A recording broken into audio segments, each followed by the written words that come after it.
Hi guys. I was asked to share a few thoughts with you. Those are thoughts that I've been playing with for a number of months already, particularly since beginning of this year, but even more since the lockdown and the recent developments here.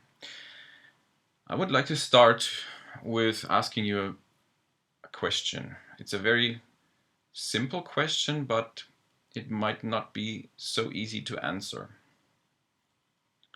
So the question to you is, what did you wake up for this morning? What did you wake up for this morning? Or put in other words, what purpose do you have in what you're doing today? What purpose does have anything that you're doing? Does it have any purpose at all? It almost sounds like I'm Ecclesiastes or something, um, thinking of meaning of life, but that's not what I mean. I'm asking for the purpose of what you're doing. And this might throw you off a little bit, but take a moment to think about it. Why did you wake up this morning? Did you start your day with, wow, I can't wait to get up so I can go on with what I love doing? Or is it more like, bleh, another day, I can't wait till evening? And what am I doing anyways? In the past few months, God has taken me personally through a tough assessment of my own life and ministry. And that was even before Corona and all those words of pruning and cutting and downsizing and all that. I looked at my almost 20 years of YWAM ministry and I started wondering, is that it? Is that what I wanted in life or of life? Is that what I had been dreaming of? Now don't get me wrong, all those years I've been doing good things. In YWAM there's never a lack of good things to do. But a big trap is that we often don't know what we are really supposed to do.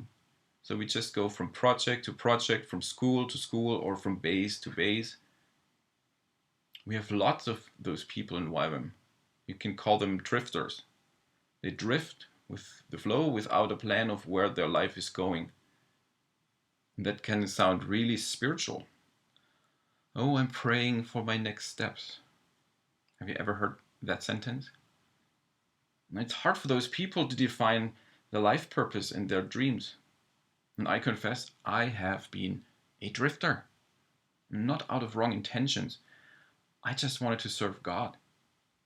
But I realized that I was not really responsible with how I managed my lifetime.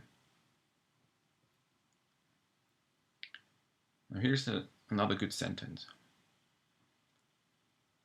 Life is too short to waste time on things you don't believe in. Here's the thing. You are responsible for your life and for your time. It's not YWAM. It's not even Jesus. God has given you a life and He has given you talents and He expects you to do the best you can do with it. Life is too short and too precious to waste on things that don't bring any results. Life is too short to waste on things that you don't really believe in. Sometimes people complain, hey, I've wasted my best years in YWAM. And what do I have now? No degree, no money, no education. Now that's really tragic.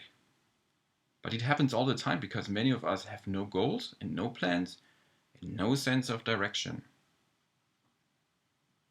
Now as basis, how much of what we do is nothing more than a waste of time and of resources? Do we really value our staff's lifetime and our own, or do we waste it on things that do not really matter and make no difference? One of the most important jobs of a leader is to bring clarity into your community. And how do you do that?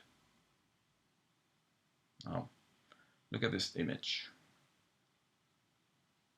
Can you recognize anything? Not really.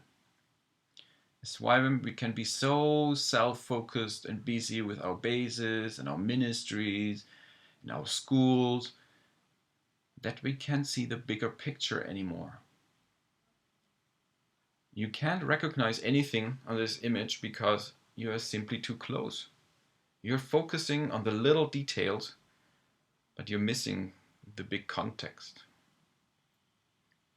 Now this is the same picture, but with a different perspective, zoomed out. Now this is what big picture thinking is like.